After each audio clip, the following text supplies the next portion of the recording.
Hello friends, Veena Lakshith YouTube ಚಾನೆಲ್ಗೆ ನಿಮ್ಮೆಲ್ಲರಿಗೂ ಸ್ವಾಗತ. ಇವತ್ತಿನ ರೆಸಿಪಿ ಈರುಳ್ಳಿ ಕ್ಯಾಪ್ಸಿಕಮ್ ಬೋಂಡ. ಬೇಕಾಗಿರೋ ಪದಾರ್ಥಗಳು ಮತ್ತು ಹೇಗೆ ಮಾಡೋದು ಅನ್ನೋ ವಿಧಾನನ ನೋಡೋಣ.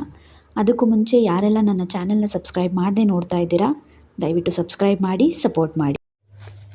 ಒಂದು ಸಣ್ಣ ಕ್ಯಾಪ್ಸಿಕಮ್, ಒಂದು 4 ಕಡ್ಡಿ ಕೊತ್ತಂಬರಿ ಸೊಪ್ಪು, ಒಂದು ಸಣ್ಣ ಆಲೂಗಡ್ಡೆ, ಒಂದು 4 ಕಡ್ಡಿ ಸಬ್ಸಿಗೆ ಸೊಪ್ಪು, ಒಂದು 3 ಈರುಳ್ಳಿ, 2 ಹಸಿಮೆಣಸಿನ್ಕಾಯಿ, ರುಚಿಗೆ ತಕ್ಕಷ್ಟು ಉಪ್ಪು, ಅಕ್ಕಿ ಹಿಟ್ಟು, ಕಡಲೆ ಹಿಟ್ಟು. ಹೆಚ್ಚಿರುವಂಥ ಈರುಳ್ಳಿ, ಕ್ಯಾಪ್ಸಿಕಮ್, ಕರಿಬೇವು, ಕೊತ್ತಂಬರಿ ಸೊಪ್ಪು, ಸಬ್ಸಿಗೆ ಸೊಪ್ಪು ಎಲ್ಲದನ್ನು ಒಂದು ಬೌಲಲ್ಲಿ ಹಾಕ್ಕೊಂಡು ಅದಕ್ಕೆ 1 ಸ್ಪೂನ್ ಆಗುವಷ್ಟು ಅಕ್ಕಿ ಹಿಟ್ಟು ಹಾಕಿದ್ದೀನಿ.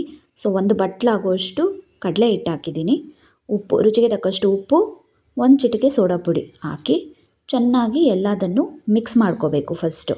ಅದಾದಮೇಲೆ ಸ್ವಲ್ಪನೇ ನೀರು ಹಾಕ್ಕೊಂಡು ನೋಡಿಕೊಂಡು ಕಲಿಸ್ಕೋಬೇಕು. ತುಂಬ ಗಟ್ಟಿಯಾಗಿ ಕಲಿಸ್ಕೊಂಡ್ರೆ ಒಳಗಡೆ ಬೆಂದಿರಲ್ಲ, ಮೇಲೆ ಮಾತ್ರ ಬಣ್ಣ ಬಂದಿರುತ್ತೆ ಅಷ್ಟೇ. ತೀರಾ ತೆಳ್ಳಗೆ ಕಲಿಸ್ಕೊಂಡ್ರೆ ಎಣ್ಣೆ ಕುಡಿದ್ಬಿಡುತ್ತೆ.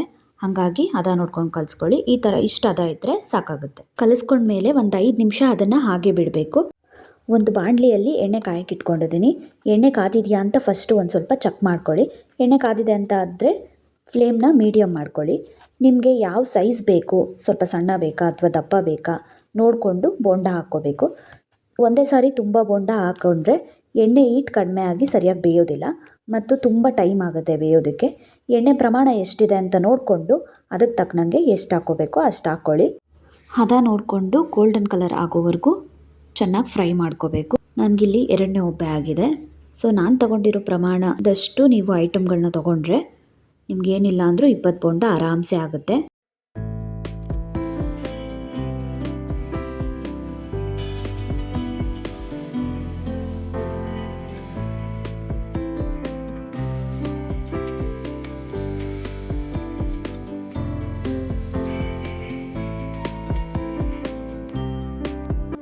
ಇದಾಗಿತ್ತು ಇವತ್ತಿನ ರೆಸಿಪಿ.